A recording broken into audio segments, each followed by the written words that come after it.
navigation team at the Jet Propulsion Laboratory used the metric system of millimeters and meters in its calculations, while Lockheed Martin astronauts in Denver, which designed and built the spacecraft, provided crucial acceleration data in the English system of inches, feet, and pounds.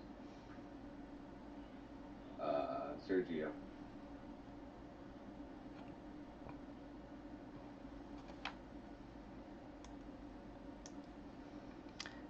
I can't hear you. I can see that you unmuted yourself.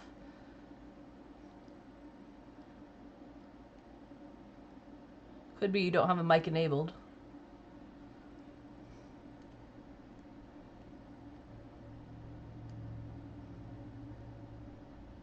Alright, does this work? Yep, that works. Alright, this isn't my better mic, but we'll go with this one. As a result, JPL engineers mistook acceleration readings measured in English units of pound seconds for a metric measure of force called Newton seconds. In a sense, the spacecraft was lost in translation. Gabe. Oh, Here. Okay. That is so dumb, said John Logston, director of George Washington University's Space Policy Institute. There seems to have emerged over the past couple of years a systematic problem in the space community of insufficient attention to detail.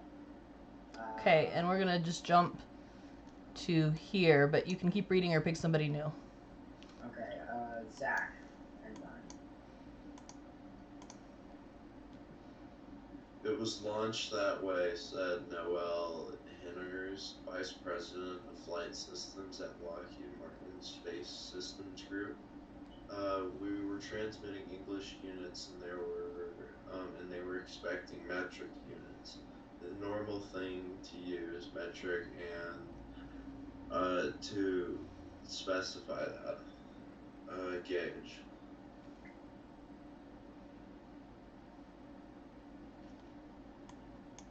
None of JPL's rigorous quality control procedures caught the error in the 9 months it took the spacecraft to make its 461 million mile flight to Mars.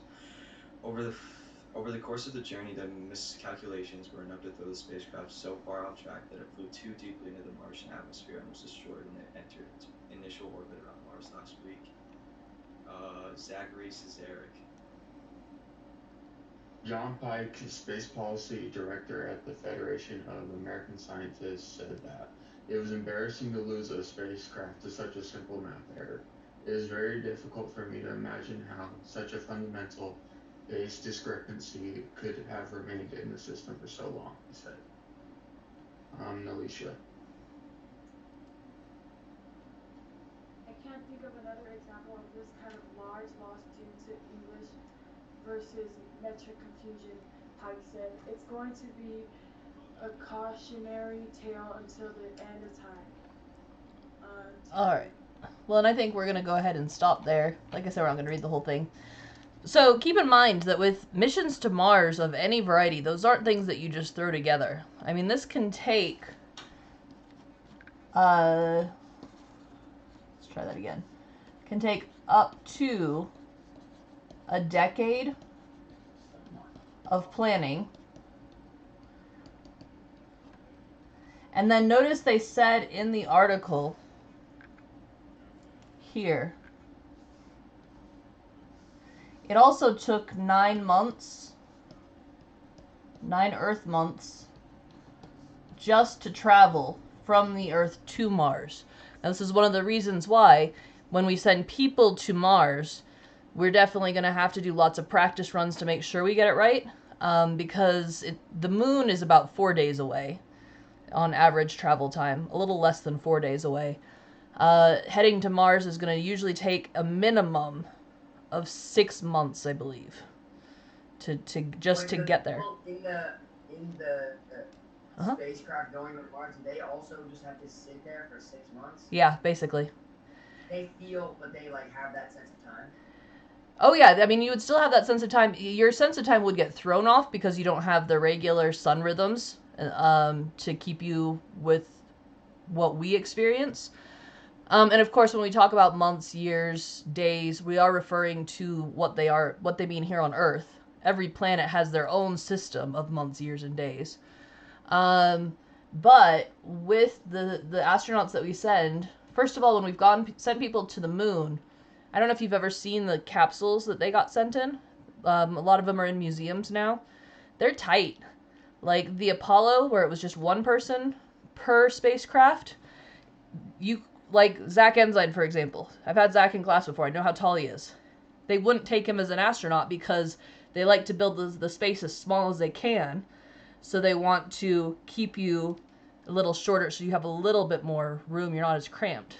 I think the average, I don't know this, but I want to say the average height of the original astronauts was it was only like 5'5" or something. I mean, it was pretty short because they wanted to cram them in that tight little space. Gemini, of course, had 2 people per mission. They got a little bit bigger, but not much. And then I said Apollo. Mercury was 1 person. Apollo was 3 people per spacecraft.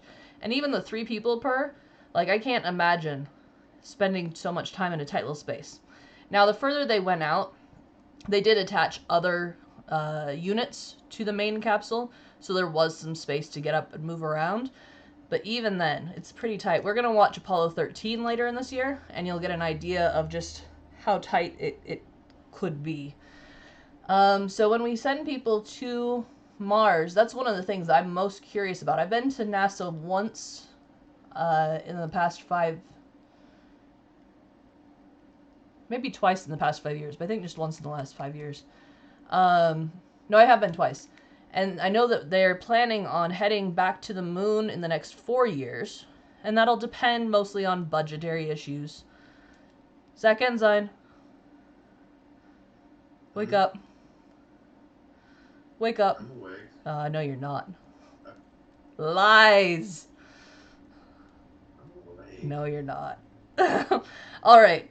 So, I know that they're planning it. So, what I know is they're going to plan on using the moon as a testing ground for Mars. That they do want to go to Mars in the next so many years. But it's such a big mission to prepare for, especially because of this, that the people who go will more or less be on their own. There's no rescue missions to space. They don't exist. They never have in our history of space flight. And then when you're getting that far out, they're definitely on their own. Sorry, Gabe, what was that? So if they just if something goes wrong, they just say, sorry, you're dead. Yeah. Yeah. Who would volunteer for that? Well, mankind's always been full of explorers, because really any form of exploration does come with that risk. And so, when you study all of the explorers that came between lands, obviously the ones we hear about most in history class are the people who came from Europe to the Americas, but it's definitely goes way beyond just that. There's always that risk that you're carrying with them. This, I think, is a little bit on a whole new scale, because it's so far out there. It really takes a special kind of person to volunteer for something like this. And this is also, when we watch, I don't know if we'll watch it this year, but there's a movie called The Right Stuff where it shows the training the original astronauts went through. And they went through months and months and months of physical tests and psychological tests just to see how they would handle themselves under stress, because they needed people who could just get the job done and not freak out if something went wrong. It's a very special type of person that will go. And when they go, they are going to send more than 1 person to Mars. I know it's a minimum of 2, but I don't know if it's going to be more than that, what the plans are there. But it's exciting because, this will happen in our lifetime. The last time somebody went to the moon was still well before I was born. So I'm pretty excited to see how this all goes down. All right, so now notice here, I really like that in this article, this sentence right here, or these 2 sentences. Here in the U.S., we are one of only 3 countries in the world that use the imperial system, the English system. It's us and Malaysia, and I always forget the third country. Maybe North Korea. I don't remember. It was another, like, kind of not so industrialized country that's on that list. And I think that the English units would be dead, except for the fact that the US really likes to use them. And we're one of the biggest powers in the world, of course. But it is normal across the world and in science to use the metric system. So here in the US, especially, we are going to practice going between the two of them, because realistically most corporations here in the US do still use the English units, but then most scientific communities use the metric, including in the US. And if you're a company like Lockheed Martin, they do have to work with both. They are a corporation, but they do have to work with both parties, so they do jump back and forth quite a bit. But by the end of today, our goal will be that you'll be able to catch the mistake that cost NASA $125 million. Which, by the way, I will add, when they sent the satellite or the orbiter to Mars. It got there just fine. What it was as it was approaching the atmosphere of Mars, it was supposed to slow itself down and then release a parachute as it fell to keep it from burning up. And as it approached, it didn't release its parachute in time because of these calculations, and that's why it just went splat into Mars. And after all of that work, all of that time, just became a big crater on the planet.